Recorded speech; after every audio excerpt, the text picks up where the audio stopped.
오늘 구원이 이 집에 이르렀으니 이 사람도 아브라함의 자손이로다. 인자가 온 것은 잃어버린 자를 찾아 구원하려 함이니라. 아멘. 할렐루야. 반갑습니다. 예. 안 반가우세요? 반갑습니다. 우리 옆에 사람 바라보면서 인사할까요? 잘 오셨습니다. 예. 은혜 많이 받읍시다. 예, 은혜 많이 받으시고 하나님 만나는 시간이 되길 소망합니다. 오늘은 누가복음 19장의 본문으로요. 여러분들과 파도 타기라는 제목으로 하나님께서 주시는 은혜를 확인해 보고자 합니다. 요즘 날씨가 조금씩 더워지는 것 같아요. 기상청에서 보니까 이번 여름이 참 더울 거라고 하는데 벌써 걱정이 되더라고요. 교회 여러분 어떻습니까? 이 여름에 강이나 바다라든지 그렇게 피서 계획 가지고 계시나요? 없으셔요? 예. 강이나 바다를 제가 방금 언급해서 드리는 얘기인데요. 미국 사람들이 참 좋아하는 스포츠가 하나 있다고 해요. 그것 중에 하나가 바로 파도 타기라고 합니다. 우리나라에서는 최근에 대중화가 많이 됐었어요. 그렇지만 환경적으로 높은 파도가 없다 보니까요. 그렇다 보니까 익숙한 스포츠는 아니죠. 하지만 미국에서는요, 초등학교, 중학교, 고등학교 그 체육 과목에 포함될 정도로 아주 인기 많은 스포츠가 파도 타기라고 해요. 이 파도 타기의 매력이 있거든요. 그것은 밀려오는 그 파도의 힘에 내 몸을 실어서요. 멀게는 수백 미터를 나아갈 수 있다는 매력이 있어요. 똑같이 물에서 하는 스포츠인 그 수영은요, 절대 이런 스릴을 느낄 수가 없다고 합니다. 그래서 모험을 즐기는 사람들에게 이 파도 타기는 아주 매력적인 스포츠다라고 할 수 있죠. 아마도 제가 이렇게 말로 설명을 해드리는데요, 잘 이해 안 되시죠? 그래서 제가 영상을 하나 준비했거든요. 한번 보실까요?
어떻게 잘 보셨습니까? 저게 파도 타기라고 합니다.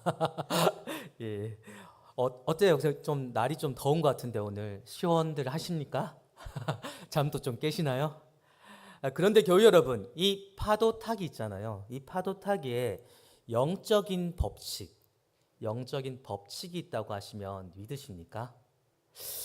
파도는요, 하나님께서 주신 것이죠. 바다에서 밀려오는 저 커다란 파도는 인간의 힘으로는 절대 만들 수가 없는 겁니다. 놀라운 자연의 힘은 이 천지 만물을 창조하셨던 그 하나님께서 주셨다는 거죠. 마찬가지로요, 우리가 그 영적인 파도 타기를 해야 될 때, 이 커다란 파도는요, 하나님께서 만들어 주신다는 거예요. 하나님께서 우리에게 만들어 주신다는 겁니다. 자녀된 우리가 지금보다 더 나은 영적 그 성장을 이루게 하시기 위해서 또한 우리가 인생이라는 이 망망대해인 이 바다에서요, 더 빨리 더 멀리 나아가게 해주시려고 그렇게 하나님께서 주시는 축복의 도구라는 거죠. 그런데 여러분들, 우리는요, 종종 그 인생 가운데 이 파도를 맞닥뜨리게 되었을 때 낙심한다는 겁니다. 그 높은 파도 앞에서요, 두려운 마음 가질 때가 있다는 거죠. 참 많아요, 그럴 때가. 이유가 무엇이겠습니까, 교우 여러분? 나에게 닥쳐온 저 파도가요, 내 삶을 파괴할까 봐. 저 파도에 휩쓸리면 내 인생이 다 쓸려가게 될까 봐. 우리는 그렇게 두려움에 휩싸인다. 두려움에 휩싸인다는 거죠. 혹 그런 분이 오늘 이 오후 예배 자리에 계신다고 하시면 선지자 요나를 생각해 보시면 좋을 것 같아요. 선지자 요나. 하나님께서 요나에게 말씀하셔요. 아수르의 수도인 니느웨로 가서 그곳에서 회개의 메시지를 선포해라. 요나는요, 이 하나님의 명령을 듣고 어떻게 합니까? 어떻게? 거부하죠. 거부합니다. 그리고 겁도 없이요, 다시스로 도망을 가게 됩니다. 그렇게 다시스로 도망치기 위해서 배를 타고 가던 요나는 큰 풍랑, 큰 파도를 맞닥뜨리게 되는 거죠. 하지만 그 풍랑, 파도 때문에요, 이 요나는요, 내가 지금 가고 있는 이 길 얼마나 잘못된 것인가? 내가 지금 다시스로 가는 이 길이 얼마나 잘못된 것인가? 그것을 깨닫게 되었다는 거죠. 그러곤 회개하고서 하나님의 말씀대로요, 다시 니느웨로 가게 되는 겁니다. 이처럼 요나는요, 거대한 풍랑과 파도 때문에 잘못된 내 삶의 방향 바로 잡을 수가 있었다는 것이죠. 오늘 이 자리로 함께하고 계신 저와 여러분들도 마찬가지예요. 나를 향해서 밀려오는 내 삶의 파도가 지금 나에게 있다면 바로 그 파도를 통해서요, 내가 정말 제대로 살고 있는 것인가? 이것이 진짜 하나님의 뜻인가? 그렇게 다시 점검을 해볼 수 있다는 말씀입니다. 우리는요, 종종 내 생각을 그 하나님의 뜻으로 착각하고 살 때가 참 많아요. 그럴 때 우리의 인생에 파도가 밀려올 수가 있는 것입니다. 그런데요, 그 파도는요, 내 삶을 망가뜨리기 위해서, 내 삶을 거꾸로 틀기 위해서 그렇게 오는 것이 아니다라는 거예요. 아니다라는 거죠. 삐뚤어진 내 삶을, 방향이 잘못 지어진 내 삶을요, 하나님께서 바로 세워주시려고, 하나님께서요, 그렇게 바로 세워주시려고 보내주신다는 말씀입니다. 오늘 이 오후의 말씀에서요, 교우 여러분, 이게 참 중요한데요, 이어질 말씀을 조금 잘 듣고 명심해 주셨으면 좋겠습니다. 하나님께서 나를 보내셨다면, 하나님께서 나와 지금 함께 하신다, 그렇게 말씀하셨다면요, 절대로 우리를 파멸시키게 두지 않으신다 라는 사실입니다. 오히려 죽어가는 내 영혼을 살리시려 하신다는 거죠. 그러므로 나에게 닥쳐지는 내 인생의 파도, 그 파도가 아무리 높다고 할지라도, 아무리 길다고 할지라도요, 절대로 나를 해치지 못한다는 겁니다. 나를 파손시키지 못한다는 말씀입니다. 이것을 믿는 우리는요, 내 인생의 그 파도 앞에서요, 내 인생에 닥쳐지는 그 파도 앞에서요, 절대로 두려워할 필요가 없는 법입니다. 이 중요한 사실을 우리가 믿음으로 깨닫고서야 두려움을 이길 수가 있는 겁니다. 닥쳐지는 그 파도를 우리는 영적인 파도 타기를 할 수 있게 된다는 말씀입니다. 교우 여러분, 혹시 현재 내 인생에 닥쳐오는 그 파도, 현재 내 인생에 닥쳐온 파도가 높다고 하여서요, 두려움에 빠지신 분들이 계십니까? 또한 낙심하고 낭망하신 분들이 여기 계십니까? 그렇다면요, 그 파도는요, 하나님이 주관하시는 겁니다. 그 파도는요, 나에게 닥쳐온 그 파도는요, 여러분들을 더 좋은 것으로 빨리 보내주시기 위해서 하나님께서 내게 보내주신 것이라는 말씀입니다. 하오니 하나님을 믿으시길 바랍니다. 영적인 파도 타기를 그렇게 잘 하시는 저와 여러분 되길 소망합니다. 오늘 우리가 읽은 말씀에 잘 알고 있는 인물이 등장하고 있습니다. 누구인가요? 삭개오입니다. 아시다시피 삭개오는요, 여리고에서 유지급에 해당되는 인물이었습니다. 게다가 그는 세리장이기도 했죠. 지금으로 말하면요, 아주 출세한 사람이라고 할 수 있습니다. 게다가 그 돈도 되게 많았어요. 돈도 많았습니다. 세상 좋은 거 다 가지고 살기에 풍족할 것 같고 행복할 것 같은데 아니었죠. 물질과 명예로는 채우지 못할 그 마음의 공허함이 그의 가슴에 가득 있었던 겁니다. 게다가 외적으로는요, 로마 제국으로 임명된 세리였기 때문에 로마 제국 싫어하던 그 유대인들, 동족 유대인들로부터 따돌림도 받고요, 미움도 받습니다. 그런 그에게 일생일대에 최고의 기회가 찾아오게 되죠. 예수님께서 내가 살고 있는 이곳 여리고를 지나가신다라는 소식을 듣는 겁니다. 삭개오는요, 참 큰 기대를 갖게 돼요. 이유가 무엇이겠습니까? 예수님은 자신과 같은 세리들뿐만이 아니라 죄인이라고 손가락질한 사람들도 차별하지 않으신다. 만나주신다. 그 소식을 삭개오는 들었기 때문인 거죠. 그런 분이라면 지금 내 마음속에 있는 이 인생의 공허함을 메워줄 수 있을 것이다 라는 기대가 있기 때문이었습니다.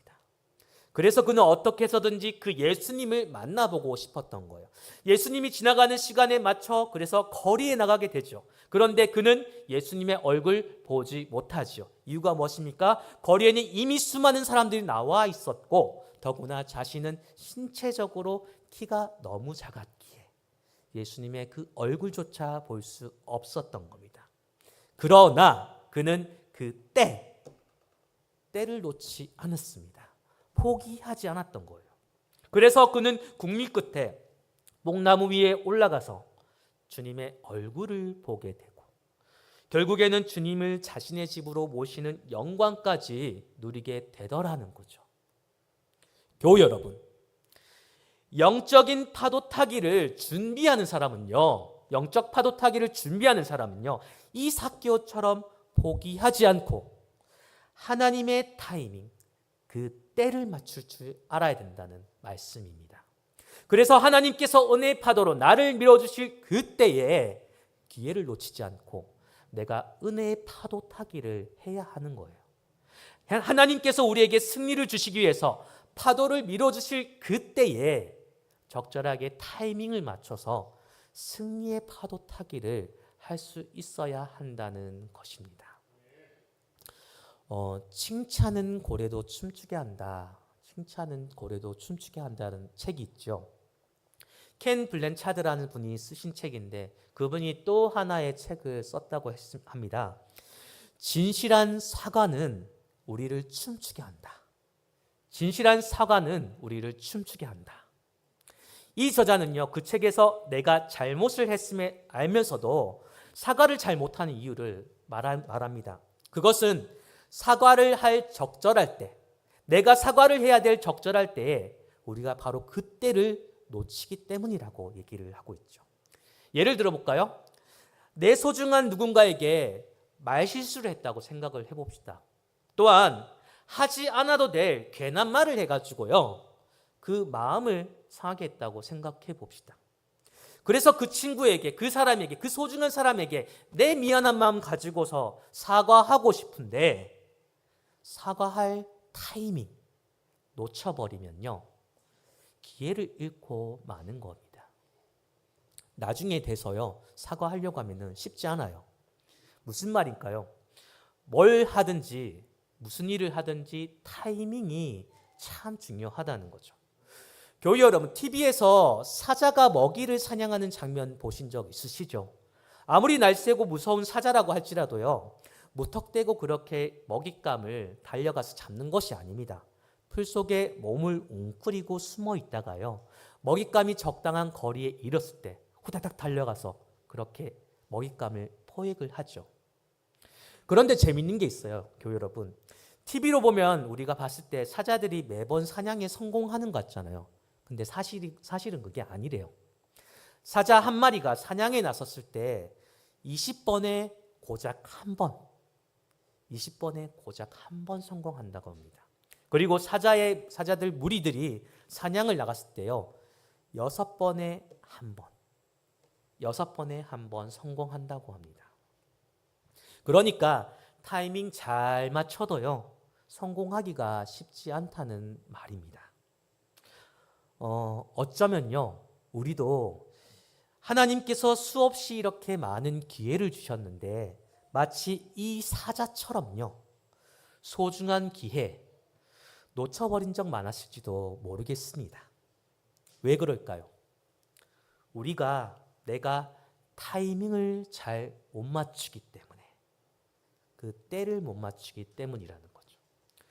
그래서 우리는요, 하나님의 때를 분별할 줄 알아야 되는 거예요.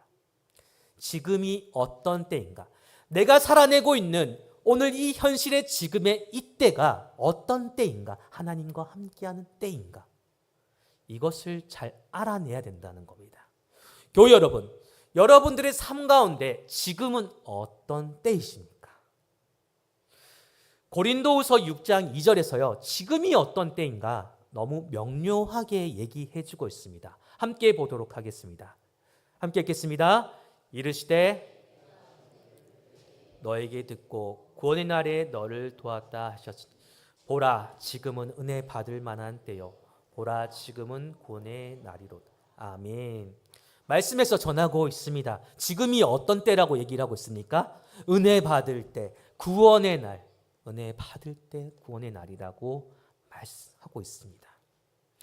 그렇습니다, 교우 여러분. 지금이야말로요, 바로 영적인 파도 타기를 해야 하는 때라는 말씀입니다. 앞서 말씀드렸듯이 파도 타기의 묘미는요, 빠른 속도로 앞으로 나아갈 수 있는 것이라고 전해드렸습니다. 우리가 은혜와 축복과 승리의 그 파도 타기를 잘 해내면요, 우리는 정말 빠른 속도로 믿음이 성장할 수 있게 되는 거예요. 파도가 지금 나에게 밀려오고 있는데 내가 그 파도를 보면서 타지 않는다면요, 그 파도는 나를 휩쓸고 갈 수밖에 없는 겁니다. 파도를 거스르면서 절대로 파도 타기를 또한 할 수 없는 법입니다. 우리는 그래서 파도와 싸우려 해서는 안 되는 겁니다. 오히려 나에게 다가온 그 파도에 내 몸을 실어 맡겨야 한다는 것입니다. 교회 여러분, 어떻게 맡겨야 할까요?